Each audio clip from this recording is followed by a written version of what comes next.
Assalamu alaikum wa rahmatullahi ta'ala wa barakatuh. Bonjour à tous. Alors, comme vous voyez dans cette vidéo, on va expliquer les différents schémas qu'on peut trouver dans un texte narratif. Donc, moi, je vais vous expliquer seulement deux schémas. Le premier schéma, c'est le schéma narratif. Et le deuxième, c'est le schéma actantiel que je vais vous laisser le lien en bas et dans une autre vidéo. Alors, qu'est-ce que nous allons faire dans cette vidéo? On va expliquer c'est quoi le schéma narratif et on va vous montrer sur un modèle, sur un texte, comment le repérer.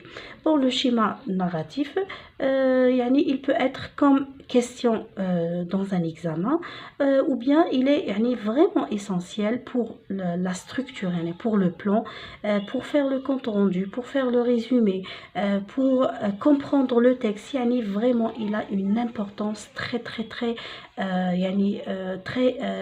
fondamentale et bien sûr la plupart ignorent son importance. Alors on commence à expliquer en arabe puis on passe à vous expliquer ça en français mais vers la fin. Alors كما قلت لكم راح نشرح بالفرنسية مع الأخير راح نشرح لكم بالعربية. Alors c'est quoi le schéma narratif?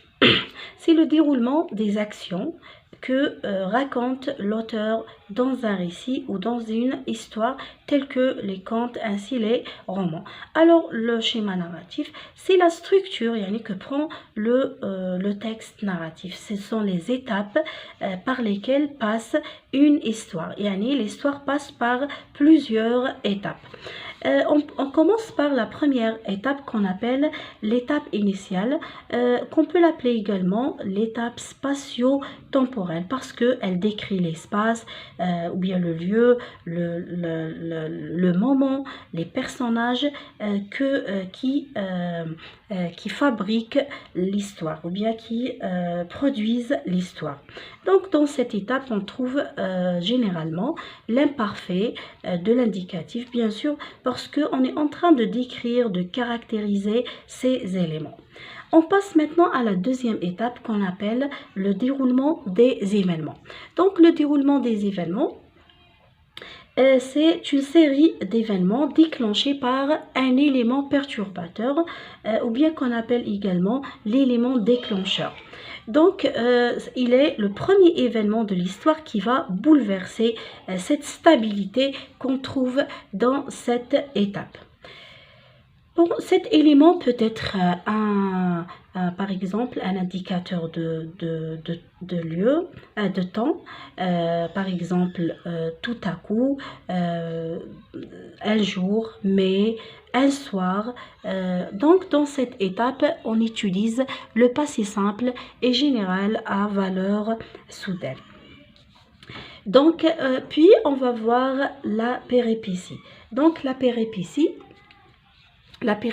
1, donc la péripétie 1 donc ce sont les actions de l'histoire qui permettent à l'héros de poursuivre sa quête et vers un nouvel équilibre. Donc c'est le déroulement des événements, donc ici on va trouver l'emploi de l'imparfait, du passé simple, puisque les deux se couplent et il est essentiel dans un texte narratif, ça raconte les événements. Péripétie 2, si la situation trouve un nouvel équilibre. Donc ici c'est le déclenchement des événements, c'est au printemps des événements. Ici ça commence à reculer, c'est vers un nouvel équilibre. Donc c'est là où l'héros réussit ou échoue sa mission. On trouve aussi l'imparfait et le passé simple, on l'appelle également le dénouement. On passe maintenant à la situation finale, c'est la fin de l'histoire. Donc c'est le nouvel équilibre redevient. C'est la fin, soit heureuse, soit malheureuse.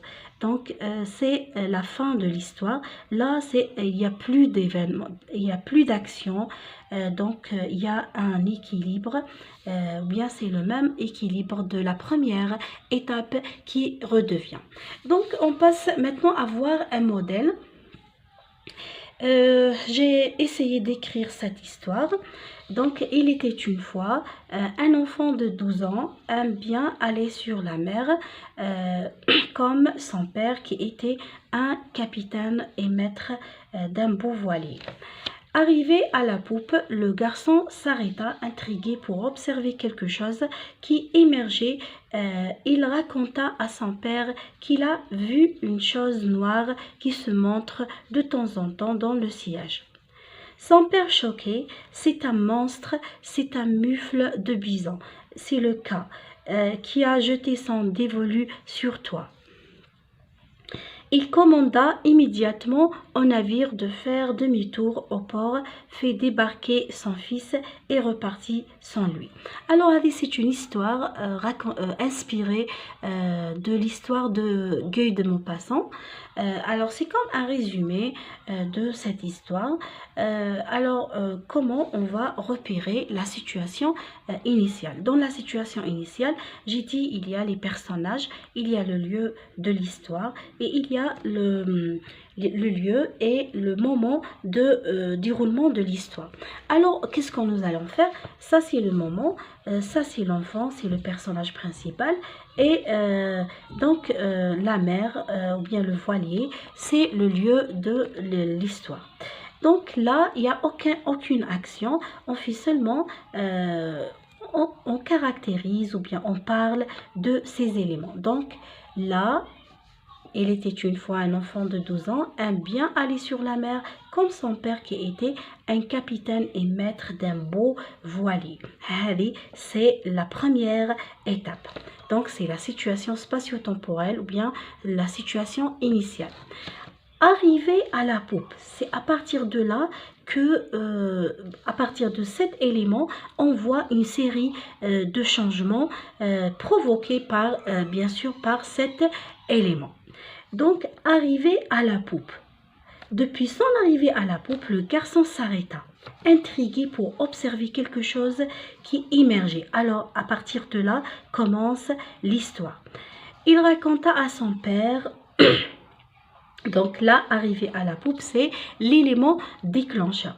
Puis on passe à voir la deuxième étape qui est plein d'actions, plein d'intrigues et tout. Donc le garçon s'arrêta, intrigué, pour observer quelque chose qui émergeait. Il raconta, donc là c'est le passé simple, se montre de temps en temps dans le sillage. C'est la deuxième étape. Et dit qu'il a raconté à son père il est choqué. Il veut, comment dirais-je, il veut résoudre le problème. Donc c'est un monstre, c'est un mufle de bison, c'est le cas qui a jeté son dévolu sur toi. Alors ça c'est la deuxième partie, c'est la péripétie 2. Puis il commanda immédiatement au navire de faire demi-tour au port et fait débarquer son fils et repartit sans lui. Alors ça c'est la situation finale. Donc je reviens. Situation initiale commence par il était une fois jusqu'à voilier, donc jusqu'ici. Puis déroulement des événements déclenchés par l'élément perturbateur arrivé à la poupe. Péripétie. Le garçon s'arrêta, le sillage, jusqu'à le sillage. Alors ici. Et la deuxième péripétie, son père choqué, jusqu'à toi. Et la fin de l'histoire, il commanda jusqu'à sans lui. Je reviens. راح نشوفوا حنايا شيما ناراتيف هي شغل المخطط تاع النص اللي السردي يعني اللي يحكي. حنا كي نحكيو لازم يكون عندنا مراحل ماشي برك غير هكذا ونحكيو برك. في البدايه نبداو نهضروا على لي بيرسوناج، نبداو نهضروا على الشخصيات الرئيسيه، على مكان تاع القصه، على الزمن تاعها، ونسميوها هذه سيتواسيون انيسيال، يعني مرحله مبدئيه. علاش؟ خاطر ما فيهاش حتى فعل، يعني ما فيهاش افعال وهكذا، غير نهضروا برك يعني قصه عادي كانت يعني متميزه بلا ستابيليتي، يعني هي متوازنه، ما عندهاش حتى مشكل. من بعد نروحوا لي ديغولمون دي زيفينمون، يعني تاع الاحداث هذو راح يبداو بيان سور بواحد العنصر هكذا نسميوه إليمون بيرتورباتور. راح يقدر يكون ان جور ولا توتاك وفجاه ان سوار، في واحد الليله، ولكن هذوك شغل يبدلوا المسار نتاع القصه، راح تولي قصه شغل تتبدل، هذاك التوازن تاعها يروح. صافي هذا نسميوه ليليمون ديكلونشور، يعني هو اللي حرض هذوك الافعال. دونك هنا راح نقدروا نستعملوا هنا راح نقدروا نستعملوا لامبارفي باش نوصفوا كلش. احنا راح نبداو نستعملوا لو باسي سامبل، خاطر هو شغل تاع افعال مام، يعني لامبارفي ثاني يقدر يعبر على افعال طويله. مي هنايا نقولوا زعما كي يكون عندنا دي زاكسيون نقدروا نستعملوا هذوك الباسي سامبل، خاطر يعبرنا على افعال قصيره. من بعد راح نشوفوا لا بيريبيسي، يعني المرحله هذه الاولى بعد ليليمون بيرتورباتور، راح نلحقوا شغل الاحداث راح يكونوا متفاقمه، راح تكون متفاقمه.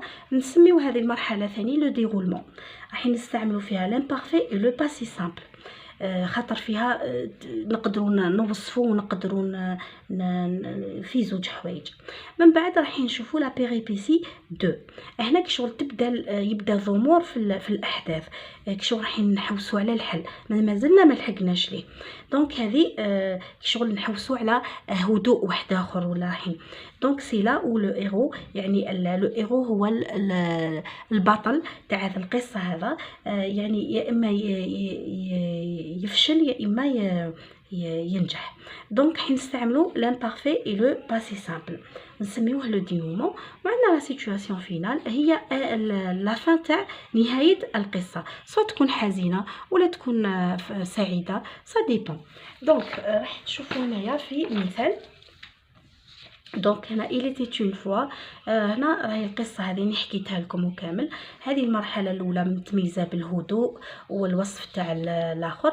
الوغ هذه يحكي لك، قال كان واحد الطفل هكذا في عمره 12 سنه، كان حاب يعني يروح كي يولي كيما باباه، يعني ان كابيتان دان فوالي، يعني كان يحب يولي يعني يكون عنده قارب، ماشي قارب يعني هذاك كبير شويه.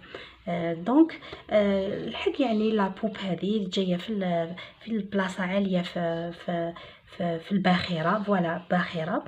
شاف حاجه هكذا تمشي سوداء، تمشي هكذا. من بعد حكى لباباه، كي حكى له لباباه شغل تخلع، عرفوا باسكو هذا معروف في البحر، هذا هو قرش كبير، شغل كي يشوف اللي يشوفوه خلاص، كي شغل باللي يقعد شغل يقعد يستنى فيه حتى يقتلوا. صافي هو كي شافوا وليدو، يعني كي شغل فائل مش مليح، يعني باللي هذا لوكا ويحوس يقتل وليدو. من ثم طلب يعني من هذوك اللي معاه انهم يعاودوا يولوا دومي تور ويحطوا وليدو في البور، يعني في الميناء. الوغ هذه هي سيتواسيون الاولى، هذه هاهي حتى لهنا. سيتواسيون دوزيام الديكلونشور هذاك هاهو. من بعد هاي سيتواسيون الثانيه، الثالثه، من بعد الرابعه، من بعد الخامسه. وهاوليك ان شاء الله كنتوا فهمتوني بزاف. خليكم نقول لكم سلام.